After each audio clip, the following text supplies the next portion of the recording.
What's up? Hello? How are you? Hi, good. How are you? Hey, good to see you. Can you hear me okay? Yep, I can hear you clear. Clear? Okay. Yeah. I got Am I too loud? Sometimes I hear myself and it's too loud. yeah, I can hear you over here. You in Miami, but I can hear you over here in Delaware. You loud. Okay. Am I too loud though? No, you're good. You're good. Okay. Damon, you're on mute. Have you met Damon? No, I haven't. Really? Oh, people always say comedy circuit is small, but you guys haven't met, really? Now it's huge now. Do you know each other, Damon? Do you know Esther? I don't, but I'm glad to meet her, and she's in her bedroom. That's quite an intro. Just kidding. Should I put a virtual background on? No, you're great. I just thought when I first came on, you were standing up, so it was just a bed. Yeah. Oh, okay. Yeah. I was trying to open the curtain so I get more light here. Okay. Do you do you know Damon, or have you heard of Damon? I heard he's a creep. Yeah.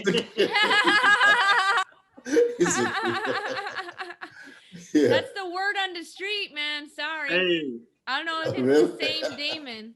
Yeah. I was waiting to see, of course, you know Shang, Damon. You know Shang, right? Of course. Yeah, I was waiting for him to join. For some reason, he's behind. You in Chicago, Damon? Yep, I am home. Okay, and of course, Esther, you're in Miami, right? Yes. Okay. Oh wow, I'm doing the West Palm Improv next week, Esther. Oh, you are? You're just gonna ignore the coronavirus restrictions, right? Just apparently kill all the old people. Hey, apparently, if they open, I guess they even heard. Man, survival of the fittest, right? It seems like Mother Nature has to kind of chop some people off to kind of bring the rainforest back or some shit. Yeah, actually, I think this second batch they released is for the YOLOs, the 18 to 29. I think it's a young batch. What? Because they said most cases have been like people under 30. Uh-huh. So I think they released the young batch this time. Oh yeah, the selfish generation. Yeah. They're the ones that are out doing shit. Yeah, the people that kicked it all summer, it's their turn. Yeah. Okay, sorry. Is this like the club? Is this set up like on outside? I don't know what they're doing in Florida, but Florida is kind of Florida and Georgia, like Atlanta, they never closed, to be honest. So it's it's all indoors. It's crazy. Yeah, it's indoors. But I guess mask and distance. Well, welcome to the I don't know. I was looking for something. It's to the Zoom shit. What's the You're gonna get it out, Damon. You heard it. Okay. Yeah, I was trying to get like a catchy phrase. Welcome to the jungle, some shit like. Welcome to the jungle. Why would you say that with an African accent? I don't know. Do you know what's funny? I was gonna tell you. Did you see? I know probably you saw the flyer. Shang actually kind of helped me with the flyer. That was awesome. But by the time I got Damon say yes, and I was like, damn it, the flyer's already done. But I was like, you know what? Yeah, I didn't know, Damon. Well, first off, how's everybody doing? I hope you're hanging in there. I hope your fam is good. I hope your family's good and you're good. It's good. Intro. Of course, you know Damon. Do you know Esther? Yes. Oh, okay. I mean, I don't know if she, Esther, do you know Shang? Yes, of course. I don't know if she know. Yeah, I do. She remember. We go way back. Okay, like Los Angeles, whatever, or how did you guys meet? Yeah, New York, LA. New York. I mean, I think people forget because I've been out in LA so long that I didn't start here, and I've done shows with Damon like all over the country, and I've done shows, but that's where I started. That's where I started. So when I New got York, right? out here, I was going back and forth because I couldn't afford to live out here at first without gigging back on the East Coast. And now that sounds weird, but like most of my gigs were on the East Coast, so I was flying back and forth a lot. But I mean, now I'm just doing fans only for old women, where I rub cocoa butter on my ass and who like chunky old dudes. Like, hey, little light skinned chunky old dude. So I'm making money that way now. Yeah. Oh, you guys performed together before, you and Damon? Yeah. Oh yeah. Okay. Well, like years and years, we've done colleges, we've done like theaters. I mean, I was lucky enough to have Damon book me on theater dates, and just gigs. I mean, I used to do Chicago a lot. I used to do Chicago back in the day, like I mean, hood gigs. I mean, like a 2-gun minimum to get in that bitch. Like motherfuckers where they was like, you know, all right, he got a knife. Let this nigga in. Like, but the thing is, they give you all your money. Yeah. Or they pay you. Oh, that's good. So they pay you. They don't turn around like, hey man. Especially back in the day, because we used to do a lot of shows for like drug dealers and shit. So they always had the money. Sometimes wouldn't even be people there. They just give you the money just because they want to get that picture and say they knew somebody from Def Jam or something like that. Oh, yeah. You gotta get. But we've had some great gigs too. Shang has done. Me and Shang have worked together a lot. You went to Edmonton? Yeah. Yeah. I took you to Edmonton. Twice. Yeah, my man. So we've been all over the place. Esther, have you performed in a sketchy club before? Like you'd be like, nah, I don't know if I'm gonna get alive here. Yeah, all over New York, man. I've done Brooklyn, the Bronx, Queens, Jersey City. Yeah. I go all over. Okay. But it's true. The drug dealers, the strippers, the porn stars, they have the money. They'll buy your t-shirts, they'll buy the drinks, you know? Like you want people with money to come to your show and to spend that money, right? That's so sad. All the people that you think the worst motherfuckers, and let me tell you, the pedophiles, woo, they check always clear. Like everybody that's bad, anybody that's bad, we go, yeah, but at least they paid. He stabbed the chick. I beg your pardon, Shang. Drug dealers and strippers and porn stars are all wonderful people. And what I want to say to you, Ed, have we started? Because this feel like my family's over there. We talking, but it's almost like we're in already. So yeah. But anyway, let's start. I didn't even know. I thought we were just okay, cool. We already in. So okay. Thanks you so much for joining this thing I just started, man. So I'm hoping, like, you know, it's gonna keep growing and kind of start inviting people in for live, whatever the background. But I really appreciate, man. This is good. So let's jump in. Maybe I wanted to go to kind of ask all of you maybe like how you started comedy or where you grew up, like go way back. Like where did you grow up? How did you start comedy and all kind of stuff? Yeah. Old shit. Oh, I'm the oldest, so I'll you go. No, I mean, whoever you want to go with. I think I'm the oldest. No, I'm way old. Yeah, I'm older than that. I don't know, Shang. You might not be. I think I might have you. We might be in the same age group or something like that. Yeah, are close. All right, let's go with the youngest one then. Let's go, Esther. Where did you grow up? How did you end up in comedy and all that shit? Yeah. Well, you know, I started by writing at my high school newspaper. And I took a journalism class, and it was kind of like one of the extra classes that, you know, weren't required. So it was one of my first fun, like, elective classes, and I loved it. Like, I got to like write shit about the teachers in the newspaper. And where is this? Where? In Chicago. Okay. Oh, yeah. Really? You guys from Chicago and you never met each other, you know. Well, I'll meet you next time I go. Or maybe I'll come out to West Palm Beach. So I wrote articles in a newspaper, and you know, kids in school would come up to me and be like, "You're really funny. I always read your articles first." And that kind of gave me a lot of confidence, you know, when your peers kind of give you a boost and can, like, you know, talk you up. And I always felt like Wednesdays is when the newspaper came out.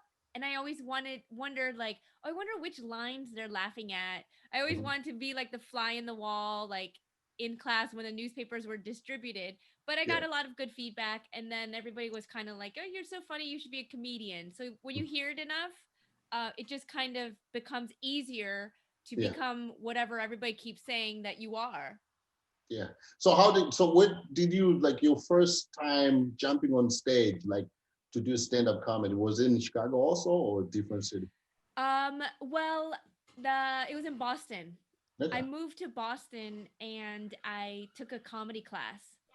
So my graduation show was a sold out show at the Comedy Studio in Harvard Square, which is like, you know, such a memorable experience. I feel bad for these kids who are like, this is my first time on stage and there's like 2 people in the crowd. Yeah. You know, it's better to like make it like bam. Yeah, on your first day. Yeah. Yeah, and you know, when you're on the first day you're doing stand up, you know, you've never bombed before, so you're like full of confidence and you think you're awesome. You don't know much about the industry. Yeah. I had more confidence that night than I still have had ever. I'm like pacing back and forth, you know. Yeah. So yeah, so that was fun. I always recommend to people to take a class, you know, like invest in yourself, and you know, when you're first starting out, you don't know anything, so yeah. So it kind of helped you just point out some few stuff, like you should do this, you should do that. Not necessarily teaching you how to be funny, but just kind of point out how to be on stage. Right. You need to learn the technicalities of how to take the microphone out, or how to construct a joke, how to write a punchline, and stuff like that. So all right. Awesome. Yeah. Cool. All right. Let's go to the youngest one also. So Damon shook his head. We both feel like this, like, I don't know who the fuck he's talking about. I've been doing comedy since they had wooden mics. That's when I started. It was a hollow tube you just hollered through, and then the audience would come. Shang, my first set started out with "Hear ye, hear ye." We've been doing it for a while. I've been doing it. Right. Hey, Esther, do you still have any of your articles from those back in the day? I do, yeah. Yeah. Yeah. Are they like online or like printed paper? Yeah. No, we didn't have online. It was all on paper. Okay. That's dope. All right. Well, I started in Chicago as well, and I still live here. And you know, as you can see, that's Chicago behind me. Yeah. I'm here till I have a reason to leave, and I don't think I really have a major reason to leave. But you can do a lot from this city. But you know, it was the typical situation where it's an open mic, and you go and you sign up, and you know, you go up and you do your thing, and you hope. And like she said, it was actually though Adele Givens was the host, and it was a packed night. It was like every Wednesday night open mic at this legendary club, all jokes aside, in Chicago. Yeah. And by Adele being already on Def Jam and it being her night, you know, it was sold out. And I think it was like $2 to get in before 7 o'clock, something like that, something crazy. Wait. You did your first open mic with Adele while she was already on Def Jam? Wow. Yeah, because I started in '92, November '92, and I think Def Jam maybe came out in '90, '91, and she was on that. It was already after the Well and the Tic Tac joke that she did. So her night was booming. Side note, Shang, did you know on that joke, Will to the Tic Tac joke she did, that she was talking to Cool Bubba Ice when that's who she was snapping on? Yeah, that was crazy, man. He was like, I made her famous. Like, no, motherfucker, no, you didn't. Yeah. So anyway, you know, you go and you do your thing, and like Esther said, you know, it was a real action-packed crowd. And I remember because I taped it. It was on VHS. I used to carry around the tape. And I remember, like, maybe after the second joke worked, because the first one worked, the second one worked, I actually acknowledged, like, wow, like, hey, you motherfuckers laughing. Yeah. You know, it was a surprise to me. Yeah. But fast forward, I'm going around showing all these people my tape. And your VHS. Yeah, I carried it with me. So I'm like, VHS was that was the joint. Yeah. Yeah, everybody had a VCR, you know, you pop in your tape. So I eventually go to my mother's house, right? Because I'm so proud that I'm doing something different, you know, and they laugh. And I put the tape in, but I'm cussing. These you motherfuckers laughing at them. And my mother's super duper Christian, super saved. Yeah. So I had to stop the tape, you know, and pull it out. And then from that's why I kind of adjusted my style and tried to, you know, curve my language a little better, because I figured other people's mothers might be in the crowd. But I curse still, but I kind of use more tact after that. Yeah. You're like, you mother, you're so beautiful. Yeah, that's awesome, man. That's awesome. I still don't curse in front of my mother. Oh yeah. Yeah. It's like a traumatized when you're young. You're like, nah, you feel like there's a whooping is gonna be following after you curse. Kind of out, you know. All right. What is that T-shirt saying? Lash. What is it? That's a. This Lush Lifestyle. They are a fitness apparel company. So I happen to just have this on because I just shot a birthday shout out to this friend of mine that his girlfriend's doing the whole tape, his wife, I should say, and I just threw this on because he's a boxer, so I threw this shirt on him, and I did a Nate Robinson, so I laid on the carpet and did some like,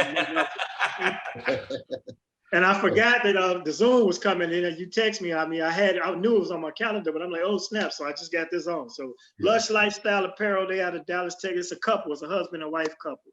Yeah. Right. All right. Yeah. That's awesome. All right. And Shang from New York, right? Yeah. Same. Wow. I didn't know, Damon. It was November. It was Thanksgiving night. I did my first set. A place called Who's On First. That's in New York, and I did that. And it was a bet.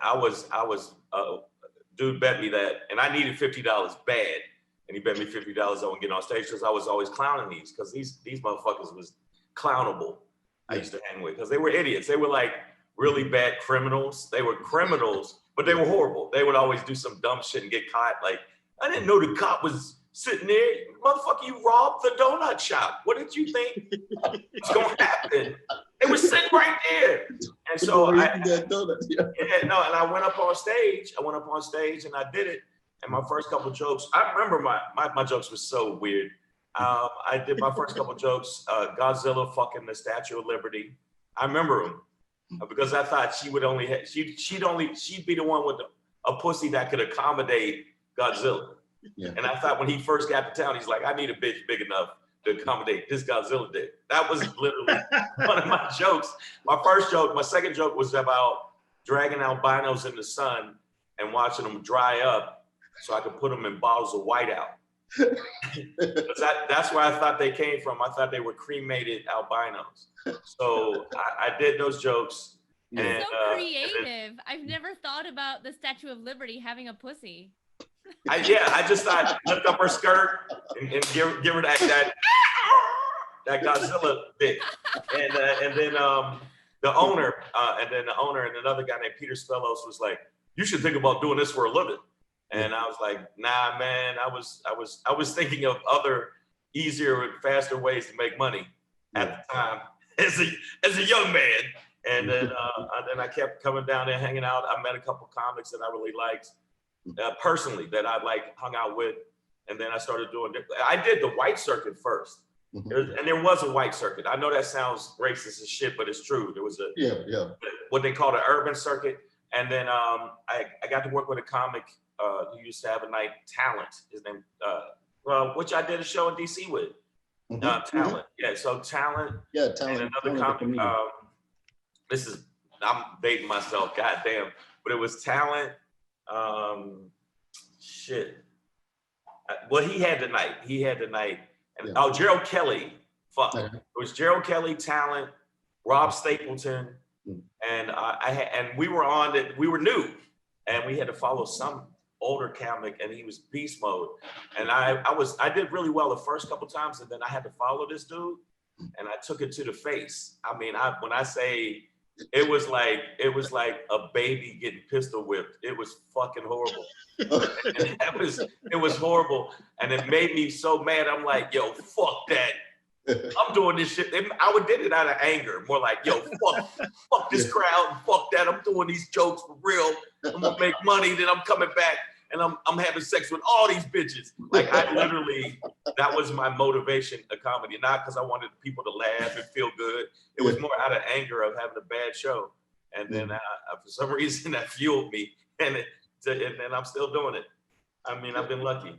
Can we revisit his mind to come up with a baby getting pistol whipped? I mean, it was horrible. That paints the picture. I get it. I'm sorry, Ed. Nah, these niggas booed me when I was walking out to the parking lot. I ain't never got. Yeah, they booed. I'm like, I'm not on stage, motherfucker. They're like, well. You're like, dude, I'm not even on stage anymore. I'm not even on stage. And then, he was the other comic that was on the show. He did incredible. He killed. Yeah. He came up after me and just destroyed. He was, I think his name is Chris Thomas. He was the mayor of City. Yeah, I think. That's a DC. Chris Thomas is from DC. Yeah. He was on the show. Funny. It's funny. And he came up after me, did this shoulder thing, and just murdered. And then, he used to do this. Yeah, that's his thing. That's his thing. Yeah, and then one of the comics, it was weird. All the comics didn't want to come near me because I bombed so bad. Like they felt like it was gonna jump out of me, like that movie with Denzel. Like bed bugs. Yeah, I know. Like they didn't want you on funny thing to rub off. Oh yeah, my unfunny. And then you start hearing time is on my side. And I saw the nigga. I was like, man, why y'all? So now y'all ain't talking to me now. So and then it was funny. Older comic was like, thought I was funny and said, you need to really, focus. And then I started doing a club called Dangerfields back in the day. Yeah. I see. People be like, God damn, you old as shit. But no, it was a club called Dangerfields that I used to do a lot of shows at, and the comic strip, which is still around, and the comic strip, and there used to be Caroline's was not. Caroline's is a really established fucking huge club on Broadway now, or until the COVID shit. But I did it when it was on 8th. It used to be on 8th. It used to be this little tiny shitty club. Yeah. And Dice Clay used to run that motherfucker. Yeah. It was Andrew Dice. Well, he was Andrew Clay. Yeah. But you see, like, I guess those experiences, like when you bomb on stage, there's two things. It humbles you to be like, dang, I was over here, now I'm here. So it's kind of humbles you, but also is also like maybe it's a thing that it makes comedian to become real comedian, or to be like, yo, I don't want to do this shit. And it runs you off because you're not either nice, like you're insecure. You're like, no, I can't do this shit anymore. Yeah. And then if you come out of it, then you're good. So you know how to handle the crowd next time you bomb or whatever, right? Oh, here's a funny story. Actually, I wanted to say, like, so I have done show with Shang and I've done a few shows with Esther, but I have never done a show with Damon. But I don't know if Damon remember this. First time I met Damon, I used to own a limousine company in DC, right? So the dude that booked Damon to do a show, they booked me to drive Damon. I don't know if you remember. Wow. So I had a tie and everything, took you to the airport. Wow. How long ago? Yeah? How long ago? It can be like probably like 2012 or something, because I sold the company like 2014. Okay. So it gotta be before that, like way before. You will not remember, because I didn't even say I was a comedian. I was just like, yes, sir. That's like now, if you jump in an Uber and it's a comedian, they won't tell you either. Oh yeah, no. They will not tell you that. The pride thing, like, man, I had a better set than I saw your last Comedy Central, man. That's funnier than you. Yeah. And then I've actually done some dirty shit, like, okay, nigga, on the left, let me out. Don't start. Don't like just like don't act like that. But I think a lot of comics, younger comics, when they see veteran comics like myself, Damon, and Esther, you're a veteran now. I know she thinks, well, I'm young, because she has such a young, beautiful face. But check this out. You all right. No, and it's funny working with a lot of these younger comics now that might not be aware of your history, of how you could do 45 and not blink. and so working with some of these cats, what's it little dude sound like Chris Tucker? He sounds like Chris Tucker. He's huge. Oh, DC Young Fly? DC Young Fly. Yeah, I did a show with him and his boys and Carlos Miller and another comic. Chico Bean. Maxwell Hudson. Yeah, there was all of them were there and it was packed. And I went up second because I mean these young crowd didn't know. And I had put it this way, it went very, very well, extremely well to the point where I brought a lot of heat on these motherfuckers. Yeah. And then it was funny how afterwards, because before they're like, yeah, whatever, old school, yeah, OG, and all that other shit. And then after I get on stage, it's like, hey man, what's good on, man? Respect OG. You know, like, I just like, I mean, there's so many good comics that I think are good. I used to work with Patrice. Yeah. And me and him would do shows a lot. And it was me, him, or me and Godfrey. I don't know. See, the people that are listening, I don't know if you know who Godfrey is or if you know who Patrice is. Yeah. And it made me a stronger comic. Because sometimes I had to follow him. And those are my dudes, you know what I'm saying? So, and then I started branching out. That's how I got with Chicago. It was a guy, George Wilburn, born, and Tony Schofield. I'm old. And I would do shows, and then I met a comic, Corey Holcomb, and then he took me to some hood gigs, and but I did well. So after I did well, it got me around like the Chicago area. Then I started doing Indiana and other stuff in Illinois from that one set. It was weird, one set, and then they were like, "Oh, Nick, you need to." There's no S in Illinois. Tell him, Damon. Illinois. I didn't want to interrupt this story, but it sounded like scratching a chalkboard in Illinois. Illinois. Yeah. You know, there's no noise in Illinois, sir. That's a known slogan. Oh shit! There's no noise. They got you on that one. It's different. When I mess up, I always blame like, yeah, I'm from Africa. That's why. So they got you on that one, bro. Yeah, I said Illinois, didn't I? I did say it. Yeah, they teach you that in preschool. There's no noise in Illinois. Illinois, and I would do Indianapolis, Naples, Naptown. The best clubs that I used to do down that way, but it was like the heyday of Def Jam. I started after that, and then what's his name? It was all jokes aside, but it was back in the day. It was big, and it was all jokes. All jokes was first, and then they did Jokes and Notes here in Chicago. Okay, I did both. Yeah. Yeah. Question, but you both been on Def Jam? Yeah. You've been on Def Jam. You've been on Def Jam too, right? Shang, right? Yeah, I've been on there twice. I did it twice.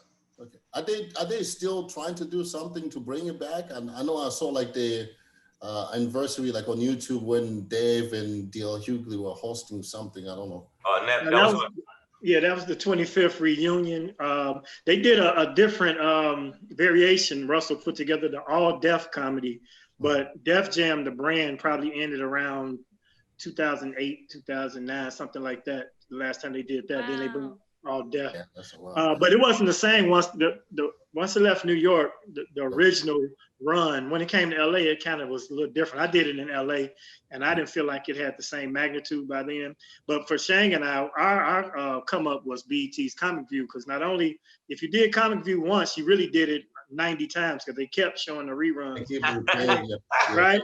And then they would do all these best of shows, so they had put you in all these clips. So, and then they had shows where it'd be a topic, and if you had a joke on that topic, they show everybody that had that topic. So for us, I know for me, that really launched my career and honestly kept me busy in the college market, because college students really used to watch Comic View a lot.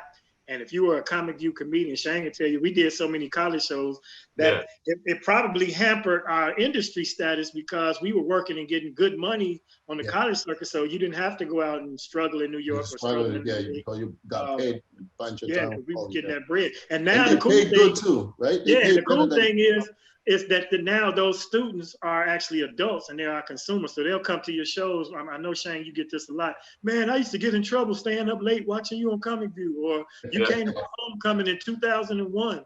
And there'd be a guy that say, I used to sneak, and he looked like he's 49 with a beard, talking about, I grew up watching you. I'm like, well, damn, how old were you? Yeah, man, I always say to people, man, you had a rough life. Yeah, something. You a late bloomer. Yeah. And this question for Esther, I know like the way I found Esther was from Girl Code, right? The MTV show Girl Code. Right?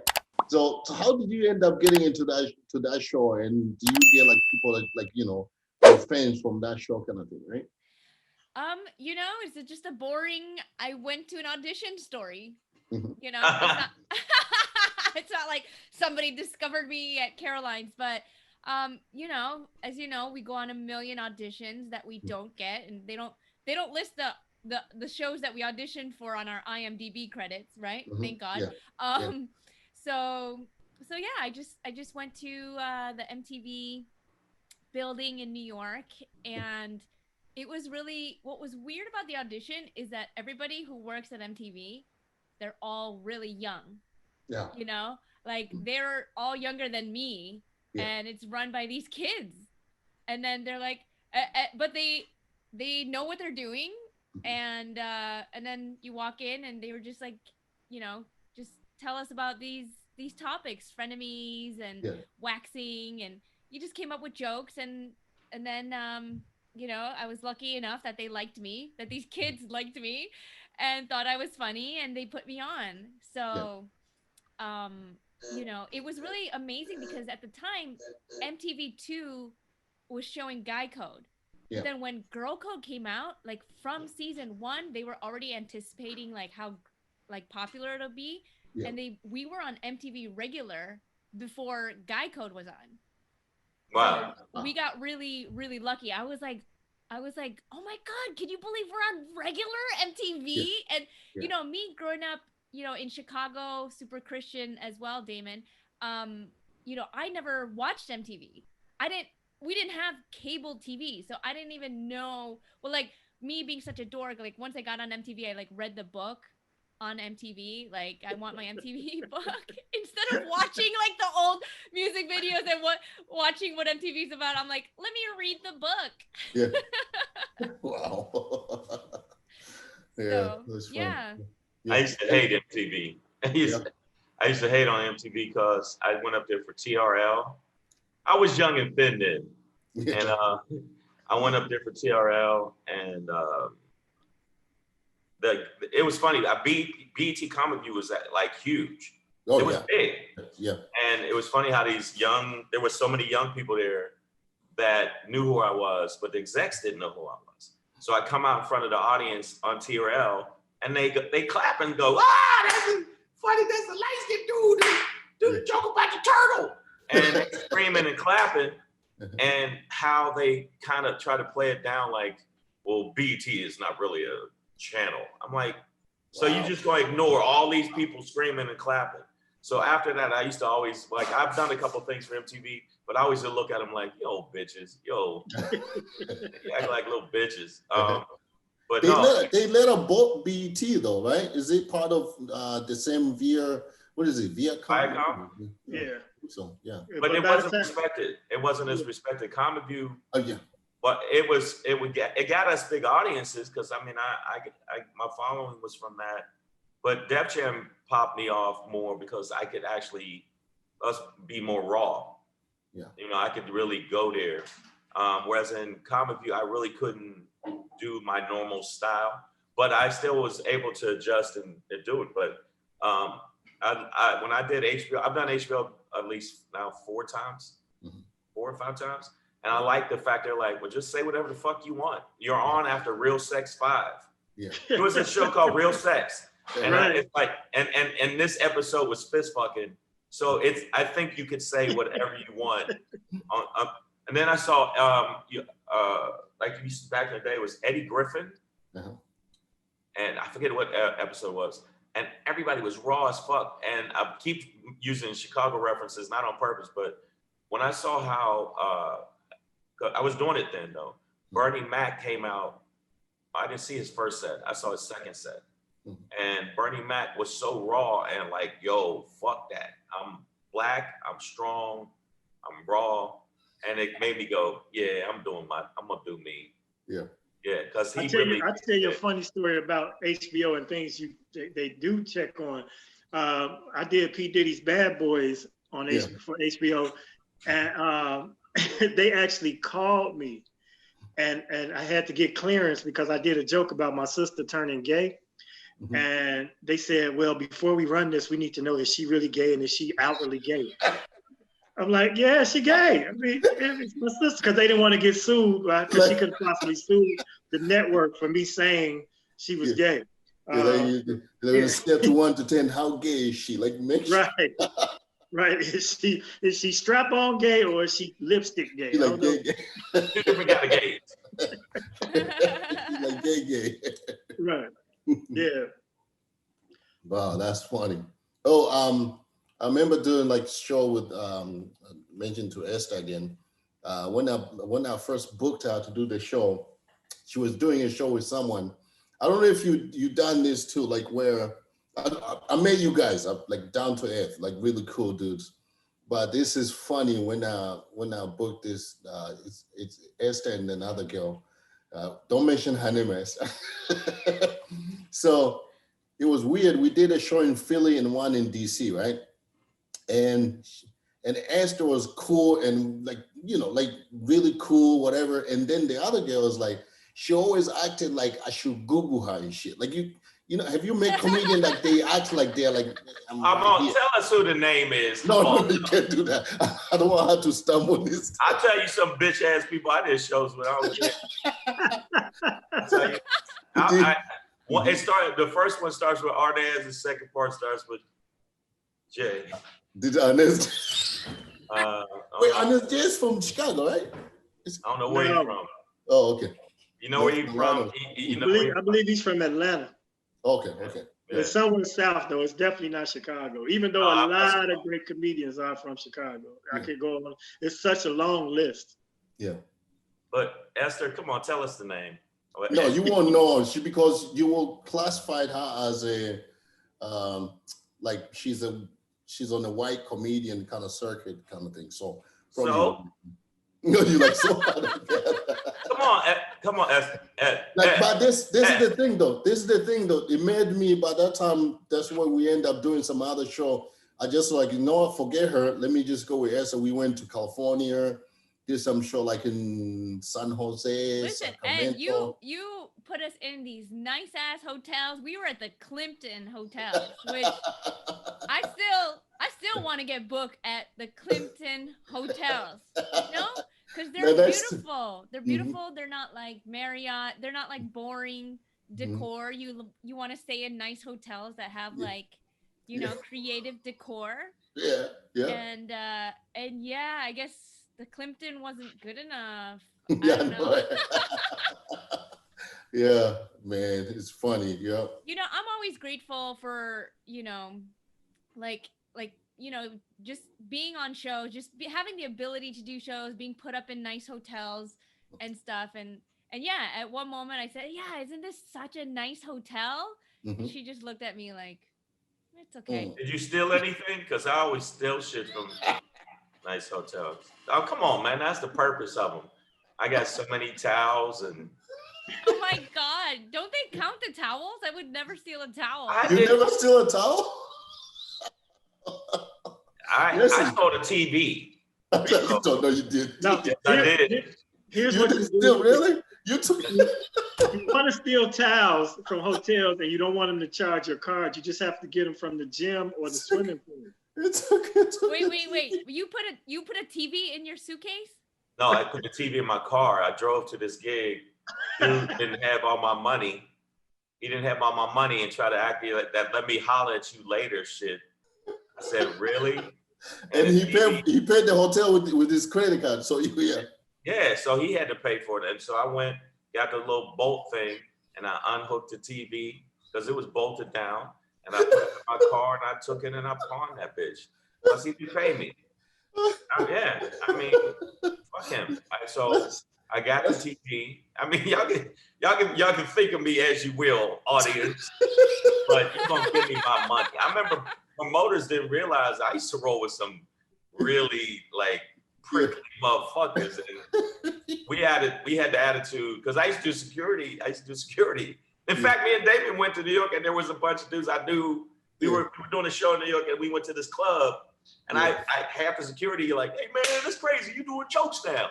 Yeah. You should choke chicks out and pull them out the club. No, really, one chick, because that's used to make fun of me because these girls was fighting and you can't, you're supposed to get them out the club. So instead of them fighting each other, when you're trying to ask them, hey, chill out, cool out, they start fighting us. And the girl punched me a couple times and she had like cocaine knuckles or something. Ooh, and she hit me. And then it kicked in. So I just grabbed her by the nuts and dragged her out. But I a little too hard. I choked her a little too hard. So she's a little unconscious. And then, so from that point on, they're like, yeah, man, you be choking chicks out.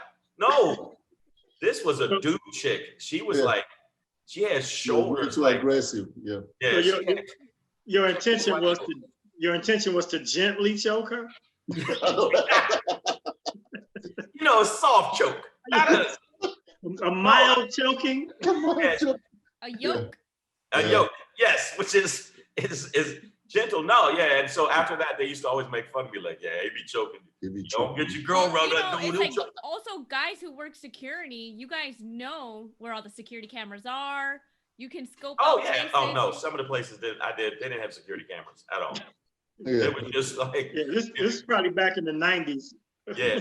Yeah, it used to be so much easier to steal. Now there's cameras everywhere. Facial recognition. Oh no, I mean, but the thing is, working with a lot of the comics I know, and they knew how I was, so it wasn't like some new shit, like, you know. Yeah. But I got to work with so many strong comics. I think you had to step up your game. Yeah. Like we've worked with people that you go, okay, this dude's he gonna bring it. I've done shows with Cat. Cat's always been, he was Cat in the Hat before. Mm-hmm. He was a different style. He wasn't like he became. Does that make sense what I'm saying? Mm-hmm. Right. Like, and I was working with them, but once they became big, like bigger than us, even though we at the time were as strong as him, I felt like I've had sets, Damon's had sets, we've had sets where killed just as hard as him. And it was funny how when people get to a certain level and they act funny style, which you like, and you're like, no, I remember you. I rode you to the subway. Oh, so now you're not cool with Cat Williams? No, so you like? No, I mean, last time I saw him, he was cool as shit. I mean, he's strange. When we went to his house for Thanksgiving, he took his TV. And that's right. He should have paid me. He should have paid me.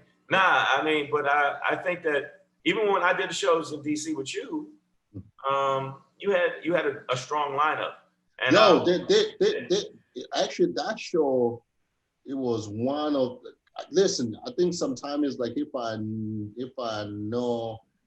what I know now, I would have found some investor and got that club, because the club management, they were going off really bad, and then when you guys came to do the show, the place was packed and everybody was talking about it. And I ended up getting some joints from that show because they saw me, associated with you and talent. They're like, oh, those are your friends. I was like, yeah. So I'm like, yeah, come here. So I got lucky that way. So, but that club, man, I would have gotten that club. It just that I didn't know. That was great. It was a great game. It ended up, I think, like maybe a few months later, because when we did the show, that was the time when they were like having problems with the whole management, whatever was going on.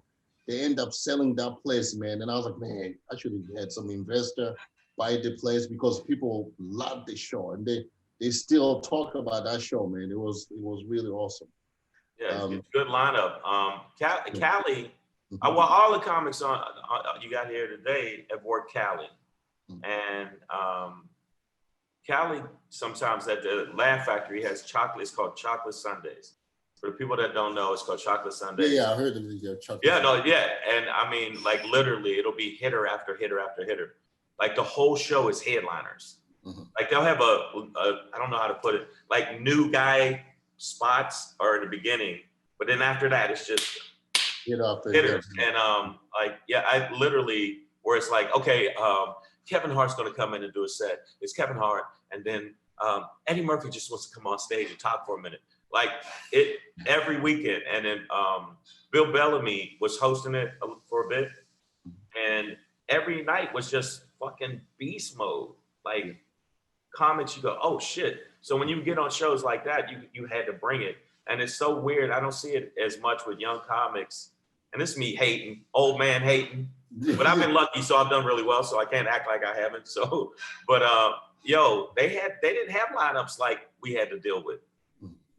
You know, we had to deal with some monsters. I guess it's different now. Like you're talking about, like this is like motivated by this YouTube skit or like TikTok skit. So you have some new youngin guy is on TikTok for 5 minutes, and people are like, oh, he's so funny, and they book him to a comedy place to do a comedy, and then he jump on stage and die because he doesn't have even 5 minutes material. And they're like, oh, I thought he was funny. But it's like now he messing up the whole thing and be like, thinking, oh, we pay him 15,000 because he has 1 million followers on TikTok or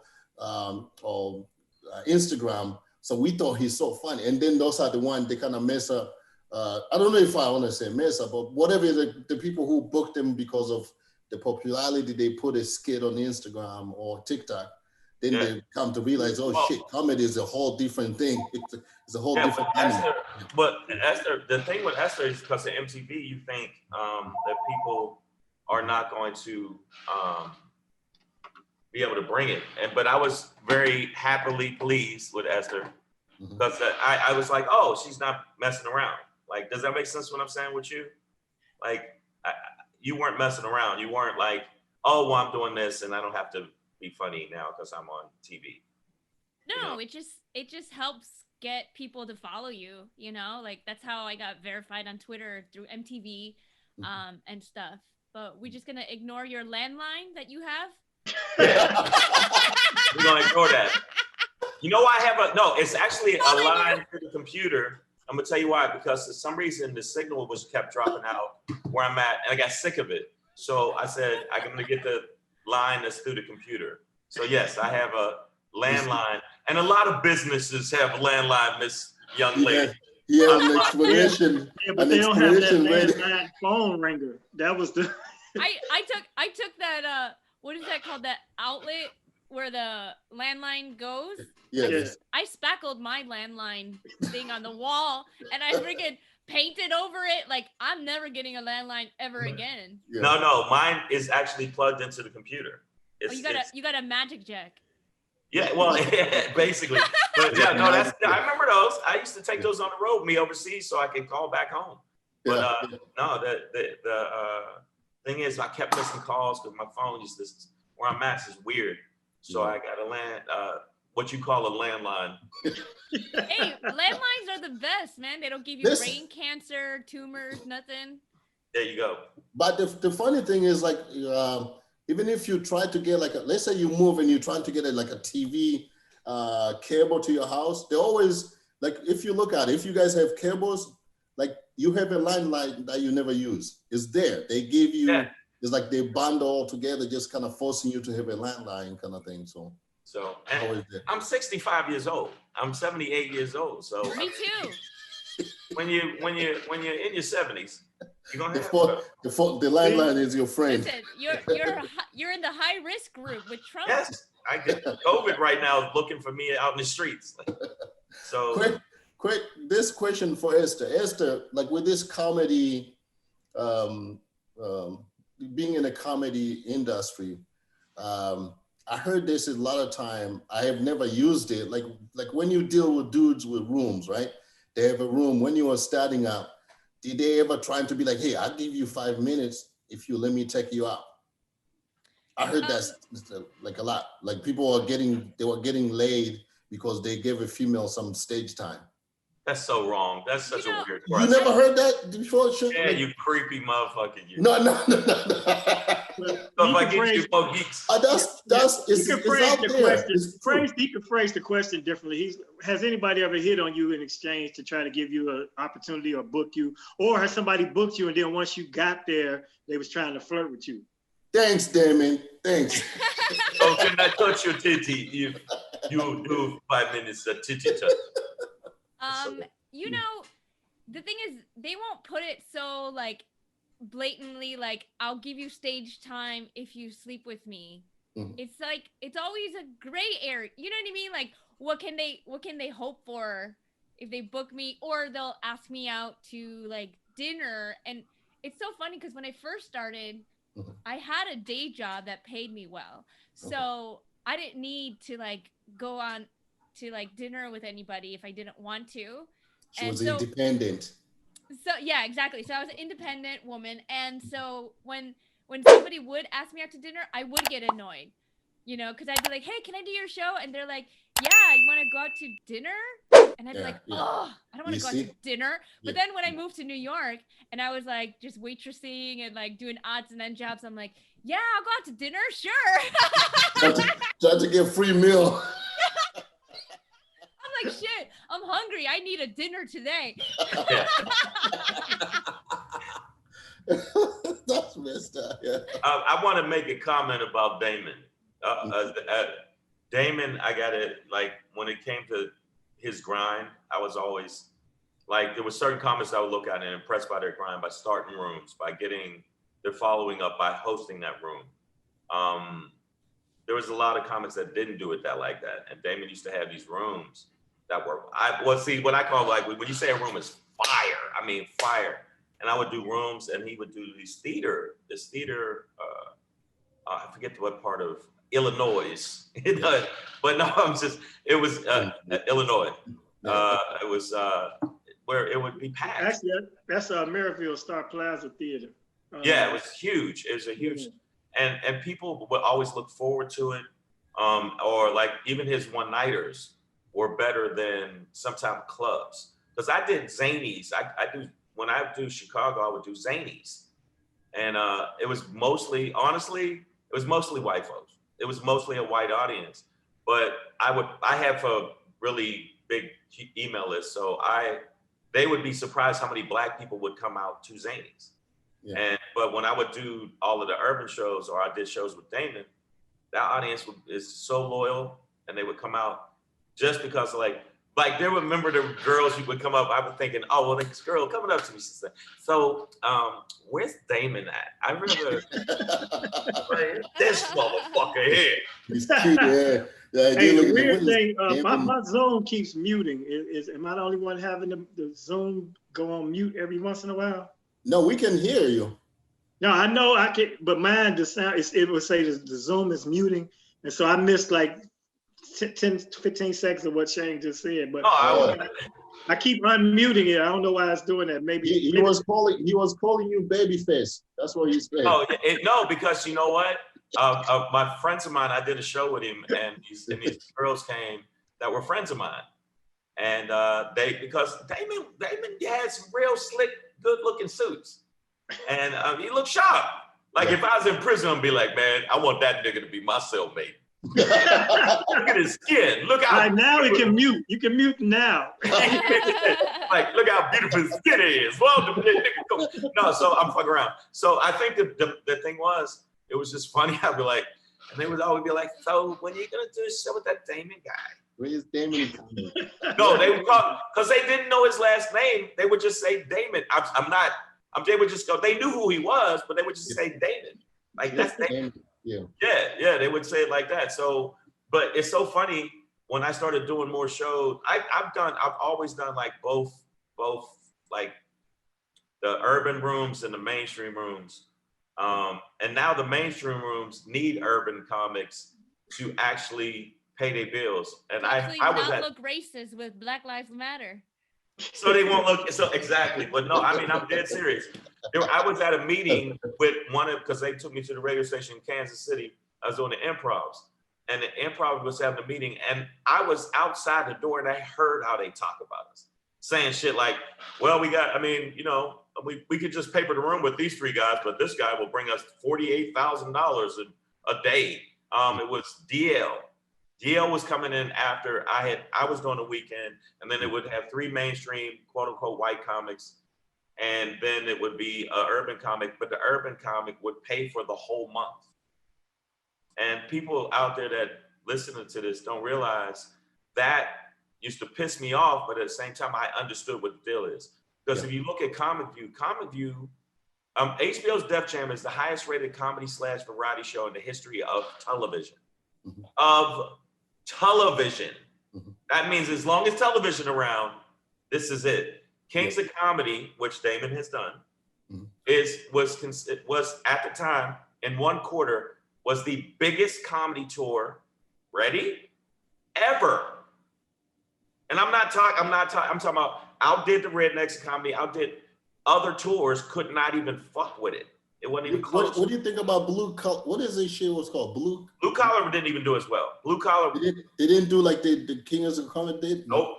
It's like with every industry. With the book industry, they're finding out that they paid these Black authors so much less than the white authors. And, same thing with comedy. Like people don't realize, man. But that's the truth. I'm telling the truth about Kings of Comedy. Yeah, and actually that trend in comedy has flipped on its side, because now, like, he's trying to tell you that Black comics and Black consumers are really holding the comedy club industry. If you look at the roster, it used to be you go to a Shang, you do a weekend at an Improv or a Funny Bone, and they'll have 10 comics on the calendar, and it'll be 1 or 2 Black comics, and it'll be all white comics. Now you look, it's 8 Black comics and 2 white ones. And then I found out from talking to comedy club owners, I run a club here, that per capita, basically, when Black audiences come out, they spend more money on food and beverage. They say hands down. So because we come to the club like going to eat there. We don't eat and then we a whole night out. So that's promising. Yeah. You're mute. I want to ask Shang. You're mute. How did you grow your email list? No, he's on mute. He was talking on mute for a whole minute. He's still on mute. He's still on mute. We can see you moving, but we can't hear you. Say something. Nope. Freaking Cricket. Start using Cricket. It must be this Android. Hey, here we go. You came back here. You're on your phone? Yeah, I always Zoom on my phone. Yeah, you were talking about like you run the club and when yeah, I was just saying it's sort of like in comparison to sports, how in the 60s they have 1 Black player per team, and now the NFL and NBA is dominated by Black athletes. So it's sort of comedy is kind of doing that now because our audiences are so loyal and faithful from the Def Jam era and beyond. Yeah, but unlike your Black men. Oh.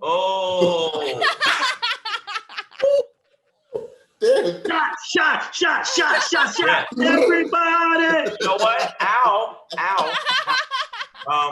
And Esther, you asked how to get my email list. My email list, I used to stand out in front of the club. I used to give out promo cards that drive traffic to my website. And I used to stand out in front of the club and collect emails from the people that liked me and thought it was funny. Because emails are the center of all social media. You can't even sign up for something without an email. So I focused on emails more than I did Twitter or anything else, because I know that look at what happened to MySpace. Shit fades and it's not as popular, but emails will always be.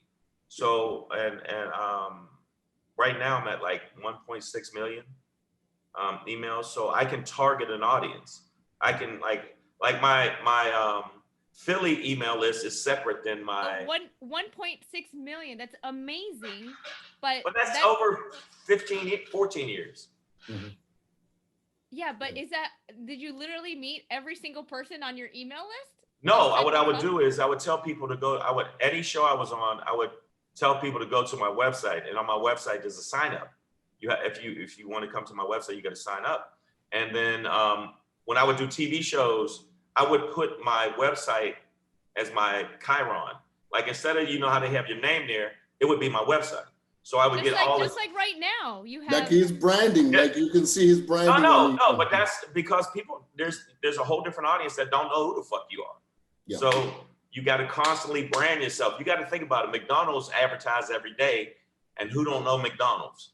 Yeah, right. That's like right? Stay in people's mind. That's an analogy I use a lot. I'm gonna tell you, Shang, it's funny too, because the club in Edmonton.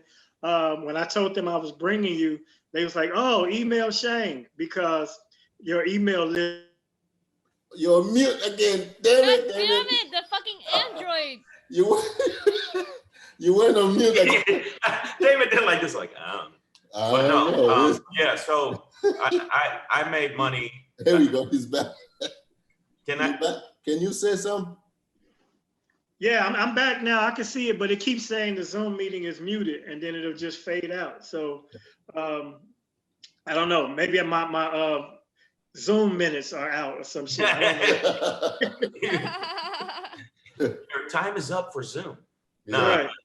Motherfuckers used to make fun of me. This comic Speedy and Johnny Mac used to make fun of me when I'd be in front of clubs gathering emails.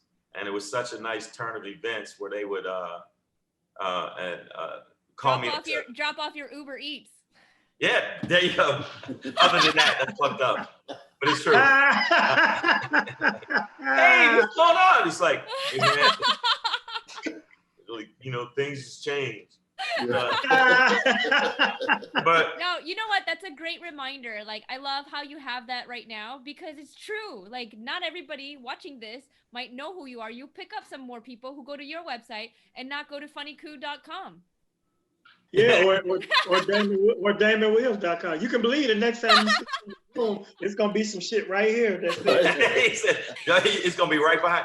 No, yeah, so you're making us step up our marketing game, and I like. No, it works, and I think that the main thing was I would go in clubs and they wouldn't realize. Like I would kill them I would do a door deal and fuck their head up because I did Sacramento Laughs Unlimited, and the dude was mad while he was paying me because he had to pay me 7 racks because I said no, just get me there and put me in a hotel, and he says like. You sure? Because we can give you a flat fee. I'm like, nah, I'll go off the door. And then, but he didn't know I had a monstrous email list in that area. And the places where I have strong email lists, even when I did Chicago, the dude because he wouldn't book me at the suburbs, he would only book me at one of the Zanies. And when he saw it was ram-packed. And there was a lot of niggas that came that never came before. And I mean, they taking pictures and everything. And they were like, what? Even the white people were like, why are all these people talking to him? What is he on Soul Train? Like, so coming up some white landing and no, it's so comics. I think I make money even now where companies will ask me to do a blast, and I'll make them pay me. And comics used to make fun of me or ask me, yo man, I'm going to Philly, man, can you do a blast for me? You know what I mean? So and I have a couple of different apps that I use that help you build your list, which was building your Instagram. My Instagram got hacked recently, but my Instagram and my bank account, everything got hacked. Yeah. And I'm trying to get all that together now. But my numbers at Instagram grew fast because people didn't realize. I just sent an email blast out to my people, said, hey, I'm fucking with this thing Instagram, follow me. So my numbers went real big fast and people thought, oh, you used the bot. I'm like, no, they didn't know I had been constantly driving traffic to my website. And your shit probably all got hacked from one of them people you emailed. Yeah, that's true. Well, I know who the motherfucker is, and when I find you, his name is Mexo Plecos. Yeah, there's a thing where I can find it. And if I ever meet a dude named Mexo Plecos, you better run hands, bitch. Until Mike Tyson shows, I'm Mexo Plecos. What do you want? Then I go, you know what, man? I am so sorry. He looked good. He actually looked good. He still got it. Good. But guess what? He's still a little crazy. He's still, Oh man. Oh, you reminded me like I know probably you guys done that too. Like you mentioned that you perform in a place like real scary. I did a show with Runel in Ohio, right? And the promoter paid us like really good. So like when I say really good, like to the point you were like, dang, are they sure they're paying me this much? Like I'm like, I don't have much credit. Like I don't, you can't like say Google me and see me on TV anywhere. But the guy paid me so well. And that's the one who was like, you know, drug money kind of dude, right? So damn. Oh yeah, we show up in the back room, right? They have the whole thing lined up, like the food and everything, right?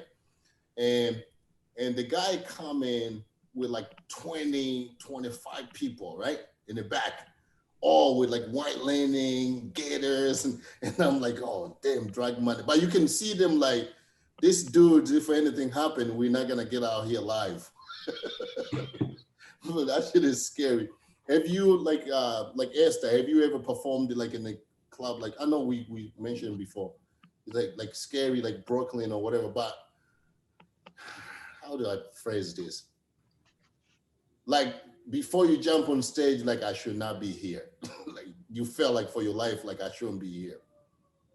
No, I did do a show in a black room in Chicago once. Mm-hmm. And I'm not ever scared. I go everywhere, you know, I go where the crowds are. If they're in the inner city, I'm there. If I'm on MLK Drive, I'm there. Mm-hmm. But I was going out with this petite white guy who was scared. So you gotta He was scared to go into the neighborhood I was going and to come with me to the show. But you know, nothing ever happens. And then one time I did a show in Harlem. It was, what's his name? Quantel Brooks's room. And he goes, you know that room? He goes, oh, 2 days ago, somebody come back. He goes, somebody just got shot here 2 days ago. But we felt safe because, like, if somebody just got shot 2 days ago they're not gonna shoot again. They're not gonna show up again. So we were all making jokes about it, like, you know. Well, the shooter could show back up, but the guy got shot is definitely not going to show up. And last time I went to that comedy show, they busted on me. They shot. No, the main thing I think with comedy right now, at least especially with COVID, because a lot of comics are hitting me up, they're having a hard time because they're like, what are we gonna do?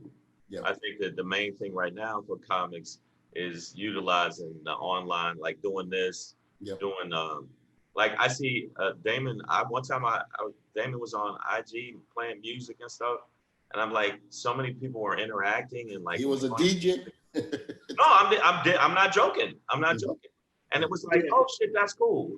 It was like, because if you know somebody just from comedy, you go, oh shit, they listen to the same shit I listen to. Oh shit. Yeah, so, I was doing a happy hour. It was it was just me sitting around playing music at home because that's what I would do, because that's when COVID was really, everybody was locked in and shut down. And so I did that to alleviate some of my stress during the day, but it just kind of caught on and people just like, man, are you doing this again tomorrow? So I just started doing it every day. Yeah, it was real cool. It was super cool. And I was fun. And people, they started talking to each other in the page and all type of things. Just to stay engaged. Yeah, I would put it on. I would put it on while I was working on the computer and doing stuff. I would just have it on to listen to the music because I was like, oh shit, he actually playing some good shit. Like, because some people were horrible. Some people were horrible that were doing it. So and you know, I'll name people. I don't give a fuck because we on lockdown in Cali. You ain't gonna see me for a while anyway. But no, I think that you have to find different things to keep you going and keep you occupied. And I do a couple different shows online and where you can make money. I don't like doing Zoom shows as much, but they do rooftop shows out here because the weather here is warmer, so you can do like literally outside shows. There's clubs where they're doing shows outside. So I'm doing those a lot, and the money's not half the money, but just to keep me in the mix until this kind of comes back. Because I lost a ton of dates when this shit happened. When this shit happened, I lost a ton of dates. And I've had good years and bad years, but I started getting into a consistency of having just consistent good gigs. And got with some people that were luckily booking me the right way and booking me in good packages. I had a great time. I was on a package with me. I don't know if you know, it was me, Corey Holcomb, and Tony Roberts. And good just fucking having a blast, you know. And then I've done tours, a bunch of tours with, back in the day with Tony Woods, myself, Tony Woods, another comic named Todd Lynn was on the show. Wow.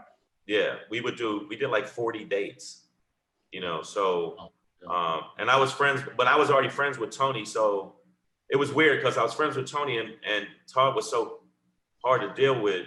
I would just hang it. He was so hard to deal. I know he passed. I'm not trying to be an asshole, but so he would get mad at the fact that me and Tony were friends, like, oh, you motherfuckers going to the mall during the day, you bitches. And it's like, but he didn't realize I knew Tony before that. It wasn't like first time we ever worked together. It didn't matter. That's just Todd Lynn. Todd was who he was. And, you know, may he rest in peace. But a lot of people got Todd Lynn stories from that type of interaction. Yeah. I threatened it at homecoming. We did Howard's homecoming. And right before that, I was like, yo, man, fuck that. Let's fight, man. I was like, man, I'm about to beat that little chicken wing arm of yours off your. I used to like want to fight him, but then that's not cool. But now I would never do that. Actually, at that show where the shooting was, they were trying to shoot Todd Lynn. Because nobody liked him. No, but listen, as much as I want to hang out with you guys, I got to bounce. I wanted to thank you guys so much for coming through. Do you guys have a question for any of you guys, each other? We ain't interviewing everybody else, just your job. So make sure you do more of these. Yes, thank you so much, guys. I really appreciate coming. Make sure you guys stay safe. My brother, literally like 2 days ago, was in critical condition. And my brother's in critical condition, and I had 2 cousins that I lost. And from one guy had pneumonia, and then the other had COVID and pneumonia, and both of them combined. My God. Yeah, so, and my brother, but my older brother, but he shouldn't be like taking, you know, blood pressure medication with beer. Maybe that might be part of it. But so I'm prayers up for your family, man. Yeah, man, he's fucked up, but hopefully he'll do. Thank you, man. Yeah, so make sure that y'all stay safe because a lot of people is dropping, so you just be careful. You stay out there, guys. Yeah. Thank you so much. Again, I'm gonna tag you guys once it's done and everything, right? Okay. All right. Thank you so much. Thanks, Ed. All right, bye. Later. I'll see you this week.